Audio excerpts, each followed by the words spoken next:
सबसे पहले अब देखिए पी लिखा कैसे जाता है। देखिए थोड़ा सा आप पी टिल्ट करके लिखेंगे, यानी कि अगर आप ये सीधा लाइन खींचते हैं तो इसको आप थोड़ा सा टिल्ट कर दीजिए, ये हो जाता है पी। ऊपर से नीचे का और लिखा जाता है पी। पी जब भी आप लिखेंगे ऊपर से नीचे की ओर लिखेंगे और थोड़ा सा इसको टिल्ट करके लिखेंगे तो वो हो जाएगा पी। अगर आप पेंसिल से लिख रहे हैं तो इसे अब आपको लाइट करके लिखना पड़ेगा, और जब आप इसी को डार्क करके लिख देंगे तो ये हो जाएगा बी का साउंड। ठीक है, ये हो जाएगा बी का साउंड। सेम ऊपर से नीचे जैसे पी होता है वैसे ही बी होता है, ऊपर से नीचे का। और जब आप लाइट करके लिखेंगे तो पी हो जाएगा, यानी हल्के हाथ से हल्का पेंसिल चलाइएगा तो पी हो जाएगा। जब आप डार्क करके पेंसिल ऐसे कस के लिखेंगे तो ये बी हो जाएगा।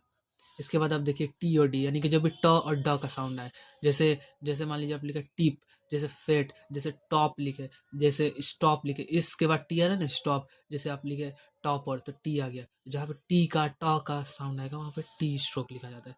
तो टी के लिए एकदम स्ट्रेट बस सीधा जैसे आप लाइन खींचते हैं, और इसको आप लाइट लिखेंगे, और जब आप इसको डार्क कर देंगे तो डी हो जाएगा।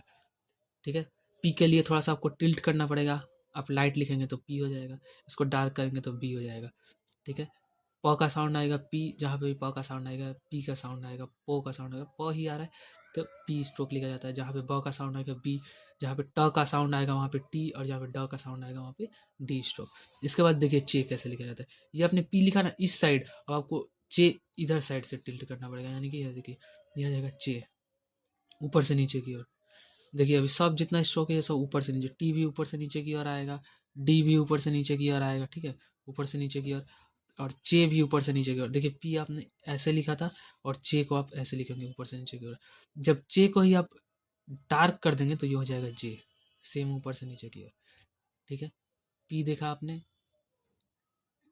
बी भी देख लिया, टी और डी, जे और जे। अब देखिए के एकदम स्ट्रेट होता है, एकदम सीधा लाइन छोटा सा। ठीक है, हर एक स्ट्रोक का आपका साइज सेम होना चाहिए। के जब आप लाइट लिखेंगे तो के हो जाएगा इधर से इधर, यानी कि लेफ्ट से राइट की ओर।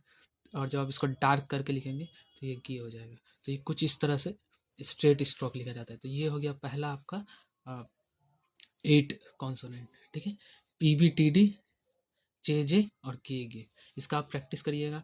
ऊपर से नीचे की ओर एकदम सेम साइज पे आपको लिखना है, ये हो जाएगा पी। इसको जब आप डार्क करके लिखेंगे तो बी, ऊपर से नीचे अगर सेम इसको लिखेंगे लाइट करके तो टी, जब आप इसको डार्क करके लिखेंगे तो डी।